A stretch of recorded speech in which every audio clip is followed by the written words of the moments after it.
dikasihi Tuhan, di mana saja kita berada, pada saat ini kita patut bersyukur kepada Tuhan karena kemurahan Tuhan, pertolongan Tuhan dahsyat dan luar biasa dalam kehidupan pribadi, kehidupan keluarga kita, di masing-masing kita. Secara spesial, kalau pada hari ini kita boleh berada di tanggal 1 Oktober 2023, kita percaya bahwa semua itu karena kemurahan Tuhan yang luar biasa dalam kehidupan kita secara pribadi dan berkeluarga. Saudara-saudaraku yang dikasihi Tuhan, apa kabar pada saat ini? Tentunya kita tetap berharap bahwa kasih sayang Tuhan tidak akan pernah bergeser di dalam kehidupan kita setiap hari. Kalau 30 hari selama di bulan September 2023, Tuhan telah menolong kehidupan kita, Tuhan sudah menyelamatkan anak-anak kita, Tuhan sudah memimpin menyertai perjalanan kita. Ada banyak persoalan, ada banyak tantangan yang boleh kita lewati selama 30 hari. Dan hari ini kita boleh berdiri kuat di hadapan Tuhan. Kita harus berkata, terima kasih banyak Tuhan, oleh karena kemurahan-Mu lah yang membawa kami semua sampai pada saat ini. Saudara-saudaraku yang dikasihi Tuhan, bertemu dengan pelayanan, bertemu dengan kami Dian Ministry dalam pelayanan yang dipercayakan oleh Tuhan. Dan selama 1 bulan ke depan ini kita akan berbicara tentang sebuah tema yang tidak asing lagi kita dengar, yaitu tentang kuat di dalam Tuhan.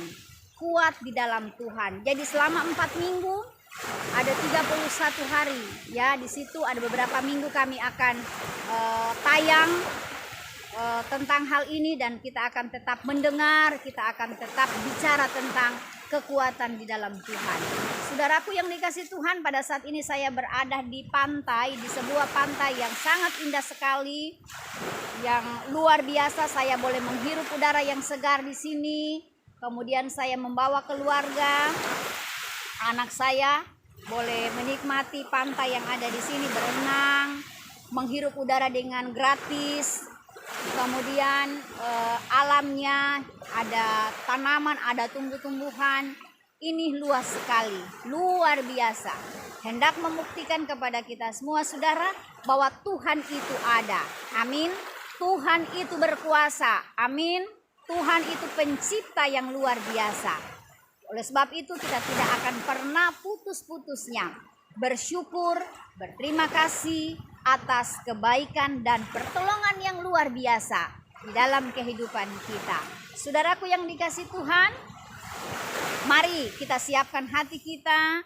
Kita akan mendengar kebenaran firman Tuhan. Saya sebagai hamba Tuhan, saya percaya bahwa sehebat apapun kita, sekuat apapun kita, ya, sebanyak apapun harta yang kita miliki, pasti akan ada satu titik dalam kehidupan kita, dalam hidup kita, bahwa kita butuh Tuhan dalam hidup ini. Oleh sebab itu siapkan hatimu yang terbaik. Mari kita akan isi dengan kebenaran firman Tuhan. Sebelumnya kita akan berdoa. Mari kita berdoa. Tuhan Allah Bapa di surga, pada saat ini ya Tuhan, kami hendak belajar kebenaran firman Tuhan, yang kami percaya bahwa firman Tuhan hendak memberikan kekuatan ekstra yang luar biasa dalam hidup ini, sehingga siapapun yang menyaksikan video ini melalui pelayanan Dian Ministry dalam YouTube channel kami percaya mereka akan dikuatkan, yang lemah akan bangkit, yang khawatir akan mendapatkan kepastian, yang berada dalam kondisi tidak mampu sekalipun, mereka akan bangkit oleh karena Tuhan ada bersama dengan mereka. Berkati hamba-Mu yang hendak menyampaikan dan berbagi berkat firman Tuhan melalui YouTube channel Dian Ministry. Oleh sebab itu kekuatan hikmat yang luar biasa Tuhan akan berikan kepada hamba-Mu. Di dalam nama Yesus kami berdoa. Haleluya. Amin. Saudara-saudaraku yang dikasihi Tuhan, kita akan membuka Filipi pasal yang keempat ayat yang ke-13. Filipi, bagi yang ada Alkitab atau Alkitabnya, ya, karena hari ini kita melihat orang ke gereja, orang kemana saja, so mulai gengsi membawa Alkitab. Ya, jadi kebanyakan mereka sudah membawa apa yang disebut dengan Alkitab. Jadi handphone, gadget kita itu sudah ada aplikasinya.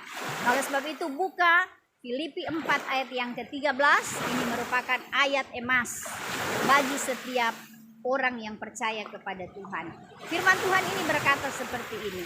Segala perkara dapat kutanggung di dalam Dia yang memberi kekuatan kepadaku. Segala perkara dapat kutanggung di dalam Dia yang memberi kekuatan kepadaku. Saudaraku yang dikasihi Tuhan, hari-hari ini ya bertemu dengan banyak persoalan. Saya bertemu dengan banyaknya tantangan. Saya bertemu dengan banyaknya persoalan, bahkan belum selesai persoalan, datang lagi persoalan yang baru.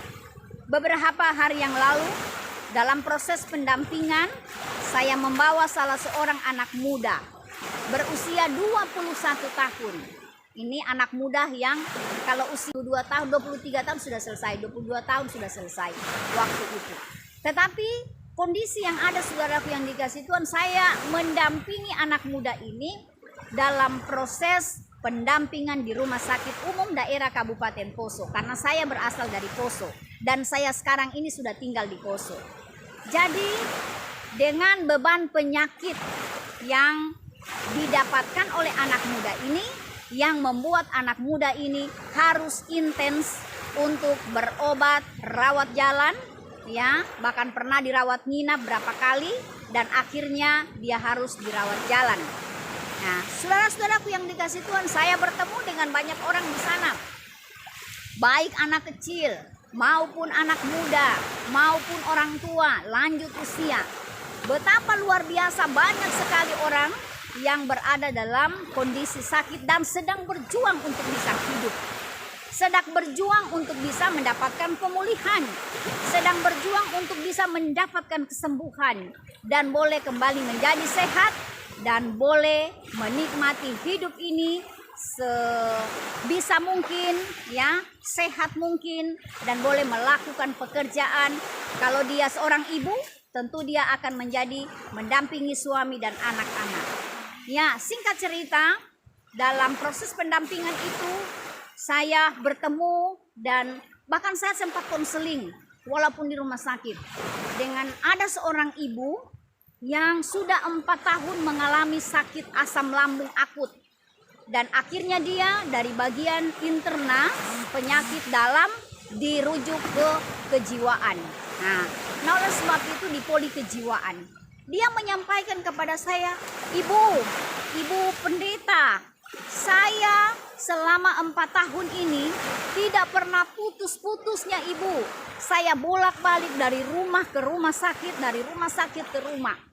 Itu kegelisahan, kesakitan yang saya alami.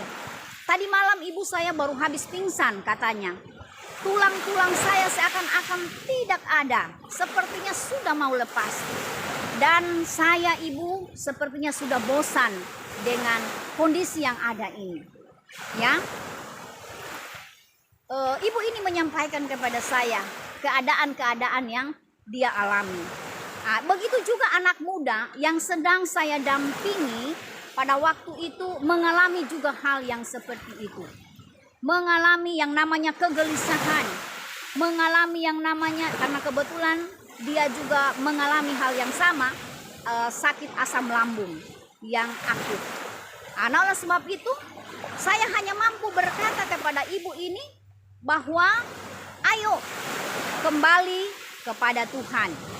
Kalau usaha kita sebagai manusia, ya, kalau berbagai cara kita sebagai manusia kita sudah lakukan, tanya kira-kira di mana ini persoalannya, di mana letak persoalannya.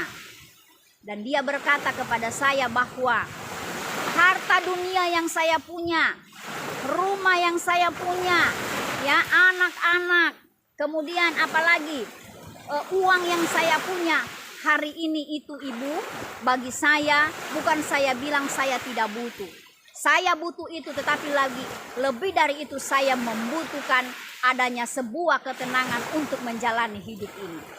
Bahkan ibu ini mengatakan, "Ibu pendeta, kalau bisa saya sudah mau tinggal di kebun. Saya punya tanah."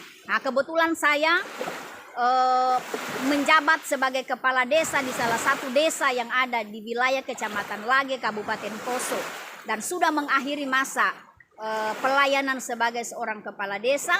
Dan kembali hari ini saya aktif untuk melakukan pelayanan, baik pelayanan melalui media seperti ini maupun pelayanan hari ini saya melayani anak-anak yang ada di rutan kelas B, lapas yang ada di Kabupaten Poso.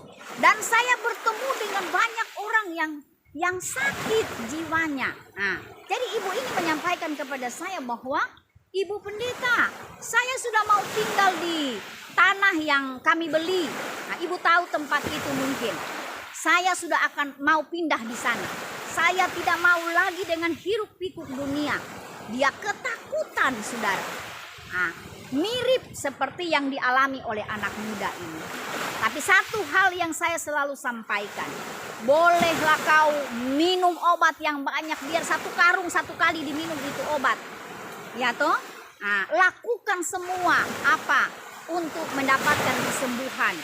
Tetapi kalau kau tidak buka hati, kalau kita tidak membuka hati kita untuk Tuhan, di mana Tuhan akan bekerja masuk membedah kita punya hidup, ya, seperti orang dioperasi. Nah, Tuhan akan reset kita punya hidup, maka kita tidak akan bisa mendapatkan itu. Saya sampaikan kepada ibu ini, dan akhirnya saudara-saudara, ketika saya hendak kembali, dia sampaikan kepada saya begini, "Ibu pendeta, tolong doakan saya, bantu saya dalam doa, sehingga saya akan kuat melawan penyakit yang saya alami ini. Sudah 4 tahun ibu saya bolak-balik di rumah sakit, bahkan dari bagian penyakit dalam saya di-offer kepada bagian poli kejiwaan. Saya bilang tidak ada perkara yang mustahil yang Tuhan tidak sanggup lakukan di dalam hidupnya ibu. Demikian juga anak muda ini. Dan hari-hari ini saudaraku yang dikasih Tuhan, ya baik anak muda tadi, saya selalu sampaikan bertobat, hanya itu yang bisa. Kalau 18 tahun, 20 tahun ke belakang, kau telah menyia-nyiakan hidup yang ada itu, saatnya engkau harus bertekuk lutut di bawah kaki Tuhan, sehingga hidupmu akan menjadi berarti.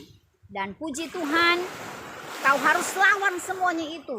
Lawan kedaginganmu, lawan persoalanmu dengan kekuatannya Tuhan. Saudara-saudaraku yang dikasih Tuhan, Filipi 4 ayat yang ke-13 berkata seperti ini, "Segala perkara dapat kutanggung di dalam Dia yang memberikan kekuatan kepadaku." Rasul Paulus berani berkata ini kepada jemaat yang ada di Filipi pada waktu itu, karena betul-betul dia merasakan bagaimana ketika dalam proses pelayanan yang dia kerjakan, mandat yang Tuhan berikan, keselamatan melalui hambanya ini disampaikan kepada banyak orang, termasuk jemaat Tuhan yang ada di Filipi pada waktu itu. Dia sampaikan bahwa aku tahu kekuranganmu, aku tahu ketika engkau dalam kondisi kelaparan, ketika engkau berada dalam kondisi kenyang, ketika engkau berada dalam kekurangan, kelemahan dan lain sebagainya. Tuhan tahu itu. Nah, oleh sebab itu dia mampu berkata bahwa segala perkara saudara, berbicara tentang perkara biasanya bahkan identik dengan apa yang disebut dengan masalah, apa yang disebut dengan persoalan, ya. Saudara-saudaraku yang dikasih Tuhan, di mana saja kita berada, kita yang menyaksikan YouTube channel kami di Dian Ministry, saya tidak tahu siapa, ya, yang kondisi, saya tidak tahu bagaimana kondisi dari Bapak Ibu, saudara-saudaraku sekalian yang dikasihi Tuhan. Ingat, kalau Paulus mengatakan segala perkara, ini berbicara tentang perkara itu bukan hanya satu. Amin. Perkara itu bukan hanya dua, perkara itu bukan hanya 3, perkara itu bukan hanya 4. Tapi dikatakan di sini segala perkara itu hendak berbicara bahwa perkara itu lebih dari 1. Bagaimana situasi dan kondisi Bapak Ibu Saudaraku yang dikasihi Tuhan? Perkara apakah yang sedang kita alami hari ini? Persoalan apakah yang sedang kita hadapi saat ini? Tuhan, kami tidak kuat lagi. Banyak ibu-ibu, banyak suami-suami, banyak anak-anak, ya, anak pemuda yang memberontak kepada orang tuanya. Istri-istri mengalami yang namanya bahkan sampai gangguan kejiwaan terjadi, ya. Karena apa? Karena persoalan yang dialami. Nah, oleh sebab itu saudaraku yang dikasihi Tuhan, di mana saja kita berada, ingat, segala perkara dapat kutanggung di dalam Dia, ya. Berbicara tentang kutanggung, itu sama dengan pikul, kata kutanggung. Dipikul beban itu, ya. Ada satu persoalan besar yang tidak bisa diselesaikan manusia di dalam dunia ini. Persoalan apa itu, saudara? Persoalan dosa, ya. Tidak ada yang bisa menanggung persoalan dosa selain dari Yesus yang sanggup menanggung dosa kita. Mau dia orang kaya, mau dia orang banyak uangnya, ya, mau dia orang sehat sekalipun, mau dia pejabat, mau dia apapun itu statusnya, persoalan dosa tidak bisa dia tanggung. Tetapi Yesus dalam kemanusiaannya, dalam kealahannya, dia sanggup, dia dapat menanggung dosa saudara dan saya. Ya, dosa apa itu? Kita tahu bersama kalau yang disebut dengan dosa adalah pemberontakan kepada Tuhan, perlawanan kepada Allah. Sesuatu yang kita sudah tahu itu tidak boleh kita lakukan, tapi itu kita lakukan. Itu yang disebut dengan dosa. Kalau dalam perjanjian lama dosa itu sudah dilakukan, dosa itu, contoh, orang sudah membunuh, orang sudah melakukan pembunuhan, baru itu disebut dengan dosa. Tetapi dalam kitab perjanjian baru belum dilakukan, baru kita ingini, baru kita rancang, baru kita pikirkan, itu sudah dosa. Itu sudah dosa. Jadi dosa inilah yang diselesaikan oleh Tuhan Yesus di atas kayu salib. Dosa saudara dan saya, ya, yang kita lakukan. Karena dosa ini enak, saudara, enak sekali. Karena oleh sebab itu sampai hari ini masih banyak orang yang mau tinggal hidup di dalam dosa. Yang pada akhirnya kita tahu bersama bahwa kalau kita tinggal di dalam dosa terus, akhirnya kematian atau maut itu ada di dalam kita. Saudara-saudaraku yang dikasihi Tuhan, segala perkara dapat kutanggung di dalam Dia yang memberikan kekuatan kepadaku. Siapa yang memberi kekuatan? Pertanyaan. Ya, kalau kita lihat Rasul Paulus dalam pelayanan hari ini, orang mau pelayanan, kita mau pelayanan, bisa naik motor, bisa naik mobil roda 4, roda 2, ya. Tapi kalau dulu pelayanan yang dilakukan oleh hamba-hamba Tuhan dulu, ya, dia harus berjalan kaki, dia harus naik onta dan lain-lain sebagainya. Nah, kalau kita sekarang masih ada kemudahan-kemudahan, yang kemudahan teknologi. Seperti saya hari ini, saya berada di pantai, saya siapkan kamera saya bawa tripod, saya bawa kamera, dan saya melakukan pelayanan di sini. Ya, saya juga bisa live di sini, live di pantai, di outdoor seperti ini maupun di indoor. Kalau di rumah, nah, karena saya punya tempat untuk bekerja di situ, saya bisa live di situ, mendoakan orang, ya, membangunkan orang. Nah, kemudian melakukan pelayanan-pelayanan seperti itu.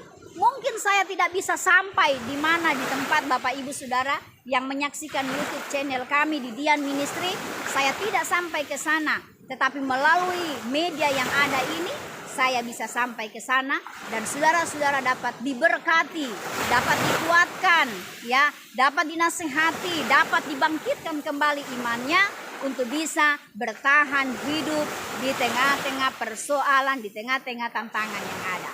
Saudara-saudaraku yang dikasihi Tuhan, kalau manusia yang berjanji, ya, kalau manusia yang berjanji 1 detik dari hari ini janjinya bisa dilupa. Tetapi kalau Tuhan yang berjanji, itu tidak akan bisa terlupakan oleh Tuhan. Bagaimana caranya supaya Tuhan akan terus ingat kepada kita, bangun persekutuan yang erat bersama dengan Tuhan di setiap hari, di setiap waktu. Buat supaya Tuhan tertarik atas hidup kita.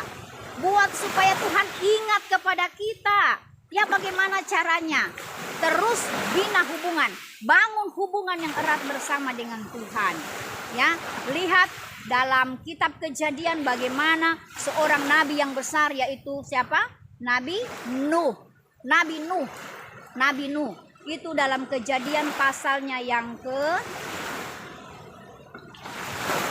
ke-6. Ya, kalau saya tidak keliru ini Kejadian pasal yang ke-6.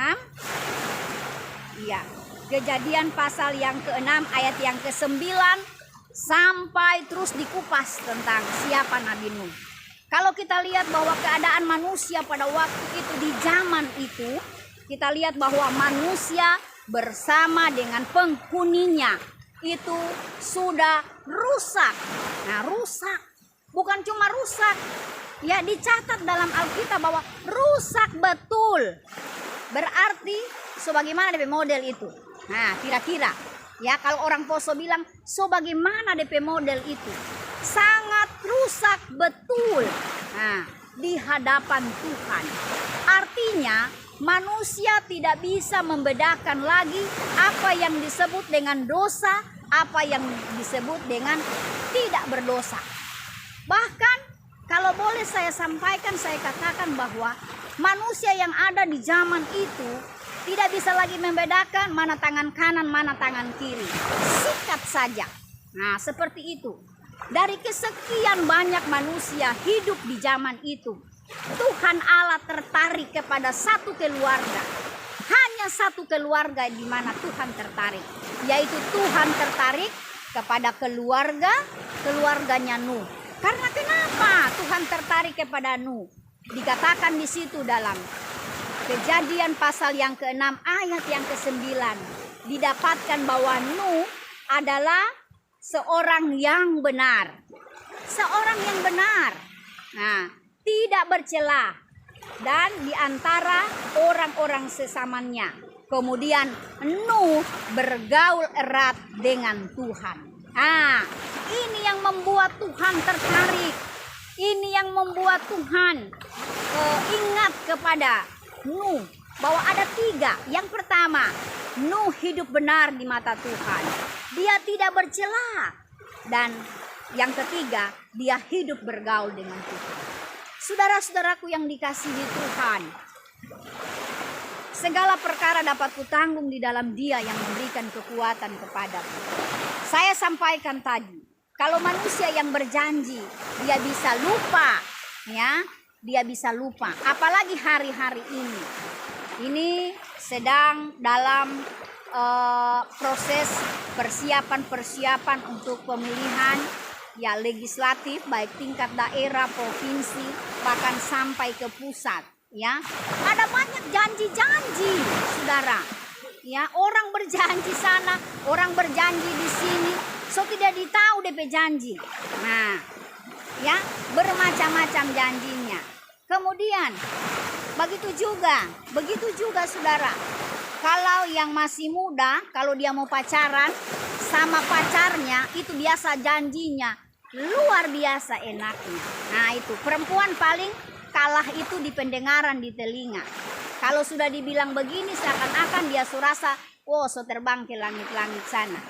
Nah, padahal itu hanya apa? Surga telinga. Nah, itu kalau manusia. Kalau manusia yang berjanji, kebanyakan surga telinga. Saudara-saudara yang dikasihi Tuhan, tapi kalau Tuhan yang berjanji, ya, kalau penciptamu yang berjanji, ya, perkara apa yang sedang engkau hadapi hari ini?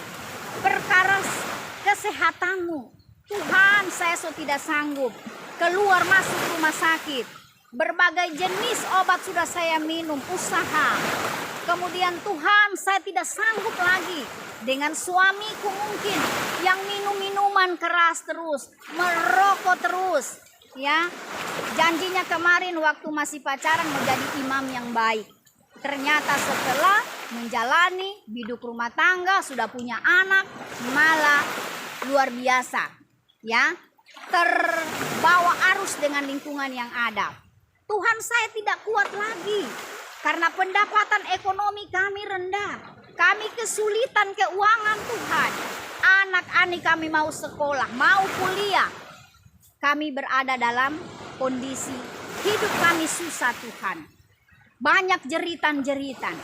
Kami tidak kuat lagi, Tuhan. Karena perkara ini, Tuhan, besar menurut kami.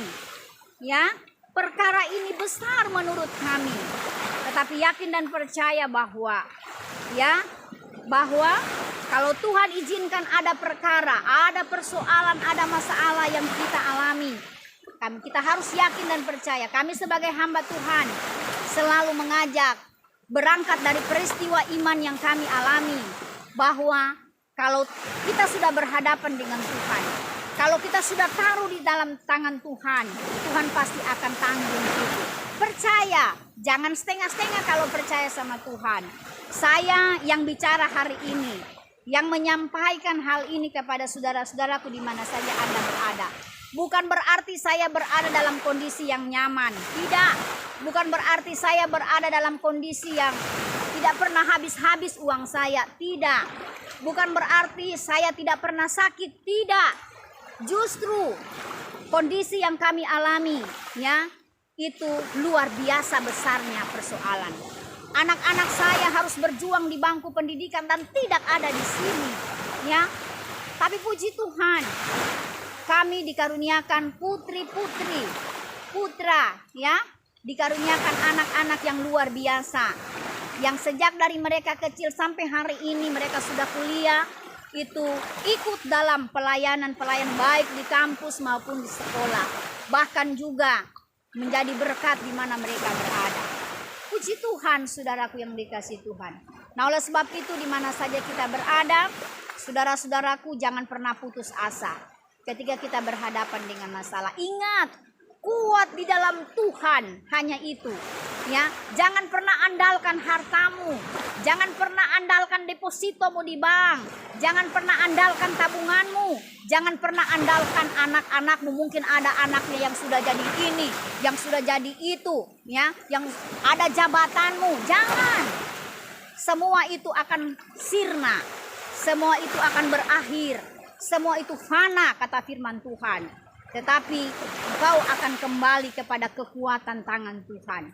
Kalau kita dipertemukan dengan masalah, dengan beban pergumulan yang tidak mampu lagi, seakan-akan tidak ada jalan keluar. Semua tembok, ya, semua tembok, tidak ada jalan. Lihat kepada Tuhan. Tuhan sanggup untuk mengangkat bebanmu. Perkara apakah yang sedang Bapak Ibu hadapi saat ini? Perkara apakah itu? Taruh di bawah tangan Tuhan. Percayakan kepada Tuhan. Ya, Tuhan, anak saya sedang hari ini, Tuhan. Karena saya pernah mengalami itu. Saya pernah diperhadapkan dengan sebuah pergumulan yang sangat besar. Anak saya waktu itu kena narkoba. Waktu itu keponakan saya kena narkoba dan harus direhab. Saya berjuang untuk itu. Bukan hanya berjuang mencari obat-obatan, mencari rehabilitasi, tidak. Tapi saya berjuang di dalam kekuatan iman. Bagaimana supaya keponakan saya ini bisa pulih. Dan puji Tuhan, hari ini Tuhan pulihkan. Tidak ada yang mustahil, saudara. Saudaraku yang dikasihi Tuhan, ketika kita berhadapan dengan persoalan, ketika kita berhadapan dengan perkara apapun, jangan pernah lari kepada manusia. Ya. Kalaupun mungkin kita merasa bahwa ada orang-orang tertentu yang menjadi orang rohani kita untuk dapat mendoakan, silahkan, tidak jadi masalah. Tetapi masuk di dalam kamarmu, buka firman, kau curhat sama Tuhan, jangan curhat sama manusia. Ya, kalau manusia dia dengar, habis itu dia sampaikan lagi kepada orang lain. Tapi kalau engkau curhat kepada Tuhan, Tuhan tidak pernah akan sampaikan kepada, karena Dia adalah pemilik dari hidup kita, ya. Dan Tuhan tidak akan pernah kecewakan. Saudara-saudaraku yang dikasihi oleh Tuhan Yesus, di mana saja kita berada pada saat ini, yang sudah menyaksikan pelayanan kami bersama dengan Dian Ministry, itu YouTube channel kami. Mari saya mengajak kita semua, hanya bersama dengan kekuatan Tuhan, kita akan mampu berhadapan dengan banyaknya persoalan, banyaknya tantangan dalam hidup ini. Jangan khawatir saudara, ya. Jangan setengah-setengah kalau kau taruh percayamu kepada Tuhan. Ya. Kalau Rasul Paulus Tuhan menangkan, Rasul Paulus Tuhan tolong, jemaat di Filipi terbangun, demikian juga kehidupan kita di mana saja kita berada. Efesus pasal yang ke-6, ayatnya yang ke-10. Dapat kita buka. Efesus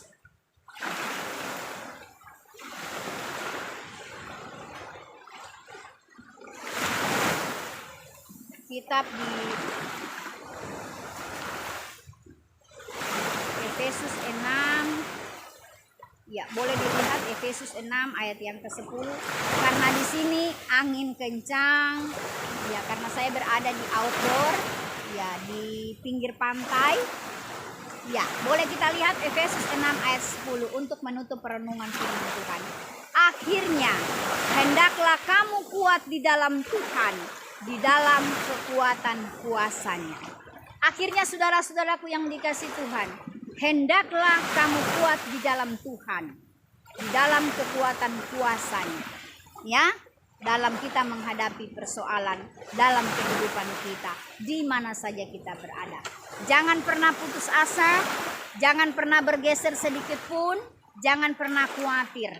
Sebesar apapun, ya, sebesar apapun masalah yang sedang kita hadapi, bagi Tuhan itu kecil.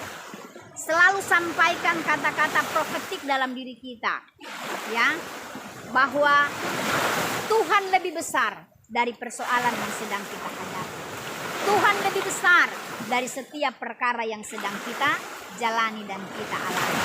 Perkara apakah itu yang sedang saudara tanggung? Perkara apakah yang sedang saudara hadapi? Ingat, bersama dengan Tuhan, ya, bersama dengan Dia, Sang Penciptamu, yang telah terbukti dalam perjalanan hidup pribadi, hidup pelayananmu, hidup keluargamu, hidup rumah tanggamu. Dia akan sanggup memberikan kekuatan. Ya, manusia memberikan kekuatan terbatas, tetapi kalau Tuhan tidak akan pernah terbatas di dalam memberikan pertolongan dan menjawab. Mari tetap setia bersama dengan Tuhan. Tetap taat terhadap perintah-perintahnya. Lakukan firman bukan hanya didengar, ya, bukan hanya kita dengar. Setelah kita dengar firman Tuhan, kita tidak lakukan, nol jadinya. Nah, oleh sebab itu mari saudara-saudaraku yang dikasihi Tuhan, tetap ada bersama dengan kami di YouTube channel kami Dian Ministry, karena selama satu bulan di bulan Oktober 2023 kami tetap akan membahas atau tetap akan berbicara tentang kuat di dalam Tuhan. Karena hanya bersama dengan Tuhan kita akan cakap dan kita akan mampu menanggung setiap perkara-perkara yang ada. Bersama dengan Tuhan tidak ada yang mustahil. Terima kasih, Tuhan memberkati kita, dan apapun keadaan, kondisi dari Bapak Ibu Saudaraku di mana saja Anda berada, mari bawa kepada Tuhan. Letakkan, jangan pernah tanggung-tanggung, karena yakin dan percaya Tuhan sanggup mengangkat, Tuhan sanggup menolong, dan Tuhan sanggup memulihkan keadaan kita. Ini firman Tuhan pada saat ini. Tuhan berkati kita semua. Saya ajak kita untuk dapat berdoa bersama. Bapa di surga, Bapa di dalam nama Tuhan Yesus, terima kasih banyak pemberitaan firman Tuhan sudah disampaikan. Berkati tempat ini, berkati kami semua yang sudah mendengar firman Tuhan. Apapun itu bentuk pergumulan yang sedang dialami oleh umat-umat Tuhan di luar sana, mari Tuhan Engkau angkat pergumulan mereka. Lebih dari itu, buat mereka kuat untuk bertahan ketika harus berhadapan dengan masalah, tantangan, dan pergumulan perkara-perkara yang ada di dalam dunia ini. Terima kasih banyak Tuhan, kami bersyukur untuk saat ini. Kami boleh berada dalam pekerjaan Tuhan yang luar biasa. Pakai kami semua Tuhan untuk menjadi alat berkat di tangan Tuhan, menyampaikan isi hati Tuhan, bahkan kami boleh hidup di dalam kasih dan pertolongan Tuhan yang dahsyat. Terima kasih Tuhan, dalam nama Yesus kami berdoa. Haleluya. Amin. Ya, saudara-saudaraku yang dikasihi Tuhan, terima kasih banyak sudah ada bersama-sama dengan kami di Ministry pada saat ini. Dan terus jangan lupa subscribe, jangan lupa like, jangan lupa juga komen ya. Karena dengan diresponnya secara baik setiap video-video yang kami boleh bagi ini akan membuat kami lebih bersemangat lagi dalam melakukan pelayanan melalui media seperti ini. Terima kasih, Tuhan berkati tempat ini yang sangat indah sekali. Boleh dilihat, ini bagus sekali. Nah, ini alam ciptaan Tuhan luar biasa. Terima kasih Tuhan. Tuhan sudah beri alam yang sangat baik sekali. Dan ini lokasinya ada di Desa Tongko. Desa Tongko ini kalau saya tidak salah ya, Desa Tongko. Ini hamparan pantai yang menjadi salah satu objek pariwisata kami yang ada di wilayah Kecamatan Lage. Ya. Jadi teman-teman kepala desa yang ada di sini yang bersama dengan masyarakat di sini mengusahakan bagus sekali ini tempat ini. Ya, semoga tempat ini boleh bermanfaat bagi banyak orang, bagi setiap orang yang dapat berwisata ke tempat ini. Terima kasih. Tetap bersemangat jalani hidup ini, jangan lupa bersyukur dan tetap andalkan Tuhan. Shalom.